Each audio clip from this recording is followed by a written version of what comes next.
ये मेरा पहला हिंदी वीडियो है, तो आज मैं भाषा के बारे में ही बात करूँगा। क्या होता था अगर दुनिया में सारे देशों में एक ही भाषा होता तो क्या होता था। आज अगर हम देखें तो हमारी दुनिया में करीब 6,500 भाषाएं हैं और अलग अलग देशों में अलग अलग लोग दूसरे भाषाओं में बात करते हैं। क्या होता अगर सभी एक ही भाषा में बात करते और सभी उस भाषा को जानते थे तो क्या होता था, उसका इफेक्ट क्या होता था। आज हम उसी के बारे में डिस्कस करेंगे। पहले तो ये अनुवाद करने वालों की सबसे ज़्यादा परेशानी होती थी, क्योंकि इनका तो काम ही है कि एक भाषा से दूसरे भाषा को वो अनुवाद करेंगे और वो भाषा को बदल देंगे।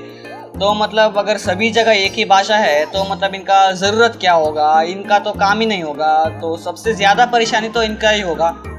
अभी दूसरी बात तो ये है कि ये यात्रा करने वालों की और पर्यटन करने वालों की संख्या तो बहुत बढ़ जाती है, क्योंकि आज अगर हम देखें तो यात्रा करने वालों को सबसे बड़ा दिक्कत ये होता है कि उनको उस जगह का भाषा नहीं पता होता है।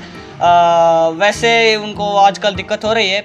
अगर सभी जगह एक ही भाषा होगी तो गाइड की कोई ज़रूरत नहीं होगी और वो आसानी से वहाँ पर बातचीत कर सकते हैं। इस तरीके से मतलब उनको कोई दिक्कत नहीं होगा। तो ये यात्रा करने की संख्या जो है वो बढ़ जाती है। लेकिन इससे सबसे ज़्यादा फ़ायदा तो किसका होगा, तो मतलब ये कहानी लिखने वालों की कहानी और एक किताब लिखने वालों की सबसे ज़्यादा फ़ायदा होगा। क्योंकि आज भी बहुत से अच्छे लेखकों की किताब इसीलिए नहीं बिकते हैं क्योंकि उनका भाषा अलग देशों में कोई पहचान नहीं सकता है, समझ नहीं सकता है, इसीलिए उनका सेल्स कम होता है। अगर ऐसा एक भाषा हो जाए तो मतलब कोई भी कहाँ से भी कुछ भी लिखे या फिर कुछ भी गाए तो मतलब दुनिया के कोई भी कोने से इसको समझ सकता है और इसकी वजह से उनका सबसे ज़्यादा फ़ायदा होता है। अब इतनी सारी अच्छी बातें सुनकर ये मत सोचना कि यार ये तो बहुत फ़ायदेमंद है, इससे सबका अच्छा ही होता है। सबसे पहले ऐसा करना बहुत ही मुश्किल है, क्योंकि दुनिया भर में सभी को एक भाषा समझाना तो मुश्किल बात है। पहला तो ये दिक्कत है, और अगर करें तो भी ये कुछ समय बाद फिर से हम इसी हालत पे आ जाएंगे और सभी मतलब एक ही भाषा होती है पहले, और समय होते होते सभी उस भाषा को थोड़े थोड़े बदलते अपनी तरीके से बोलने लगते हैं और इस तरीके से वो फिर से बदल जाता है और इसी हालत पे हम फिर से पहुंच जाएंगे। जी हाँ, पहले एक बार ऐसा हो चुका है और हम उस स्थिति को पार करके फिर से मतलब वो एक ही भाषा को बदल कर ऐसे नए नए भाषाएं बना चुका है। मतलब आज जो भी दुनिया में अलग अलग भाषा है, पहले सभी एक था और हम उस स्थिति में उसे धीरे से बदलते ऐसे बना चुके हैं।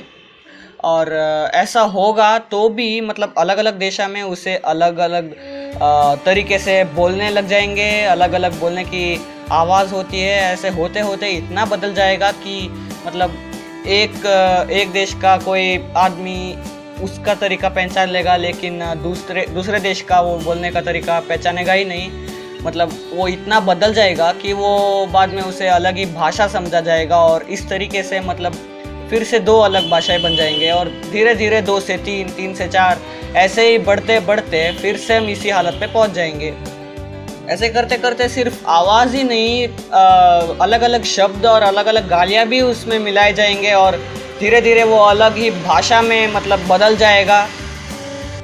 अंत में इसका मतलब ये होगा कि अगर हम बहुत ही कष्ट से मतलब एक भाषा बना भी देंगे तो फिर से इसी हालत पे पहुंच जाएंगे और इसका कोई मतलब नहीं है, कोई लाभ नहीं है। ऐसा करना भी बहुत मुश्किल है, उसके ऊपर करने के कुछ समय बाद फिर से इसी हालत पे हम पहुंच जाएंगे। तो आज का वीडियो ख़त्म होता है। ये मेरा पहला हिंदी वीडियो था, पता नहीं कैसा हुआ है, एडिटिंग करने वक्त पता चलेगा। चलिए कल मिलते हैं, बाय बाय।